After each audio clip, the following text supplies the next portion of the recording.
أهلا بمتابعين رونيتا من كل مكان. أتمنى تكونوا بخير وبأحسن حال. زي ما تعودنا دايما في سلسلة الحلقات بتاعتنا بنتكلم عن موضوعات بتخص حياة المصريين القدماء أو أشياء متعلقة بالحضارة المصرية القديمة عموما. فاحنا النهاردة بنتكلم عن موضوع مهم جدا من الموضوعات اللي كان ليها أهمية كبيرة في مصر القديمة، ليها نفس أهمية عملية التحنيط عند المصري القديم، وهي طقوس فتح فم المتوفي. طقوس فتح فم المتوفي وليس طقس فتح الفم، الأصح ان احنا نقول طقوس فتح الفم. طقوس فتح الفم هي واحدة من الطقوس الدينية المهمة اللي كانت بتمارس في مصر القديمة، واللي بتعتبر جزء من الطقوس الجنائزية اللي كانت بتجرى على المتوفي لضمان استمراره في الحياة الأخرى.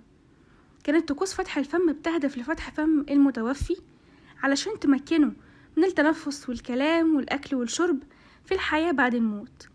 كان الكاهن هو اللي بيقوم بالطقوس دي، وكان بيستخدم أداة بتشبه النصل وبيقوم بفتح فم الميت أو المتوفي في مراسم معقدة.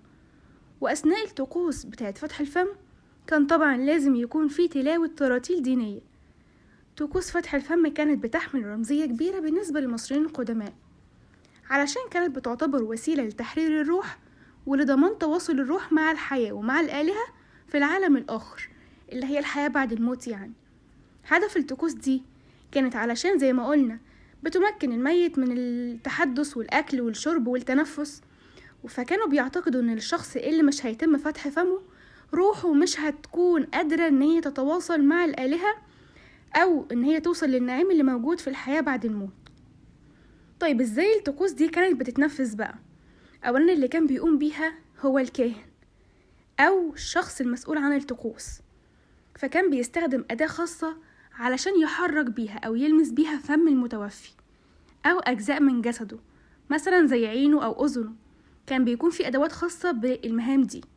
في بعض الحالات كان بيعتقد أن فتح الفم كان بيحدث بواسطة أداة دائرية، وكان بيتم ده بأكتر من طريقة على حسب العصر أو المكان بقى في الوقت ده. وكان الكاهن لازم مهم جدا بيتلو تعاويذ وأدعية دينية لتفعيل طقوس فتح الفم. أداة فتح الفم كانت بتكون مصنوعة من حجر أو معدن أو ممكن تكون من الخشب. في بعض الأحيان تم العثور على تماثيل صغيرة بتوضح إزاي طقوس فتح الفم كانت بتتم. طيب هل كان في رمزية دينية لطقوس فتح الفم؟ طبعا هنلاقي إن الطقوس دي كانت متعلقة بإيمان المصريين القدماء. زي ما احنا عارفين المصري القديم كان متدين بطبعه، وما زال المصريين في الوقت الحالي الشعب متدين بطبعه. فالطقوس دي كانت متعلقة بإيمانهم بوجود حياة بعد الموت، وكان على المتوفي إن هو يتجاوز محاكمة أوزوريس أو المعبود أوزير في العالم الآخر.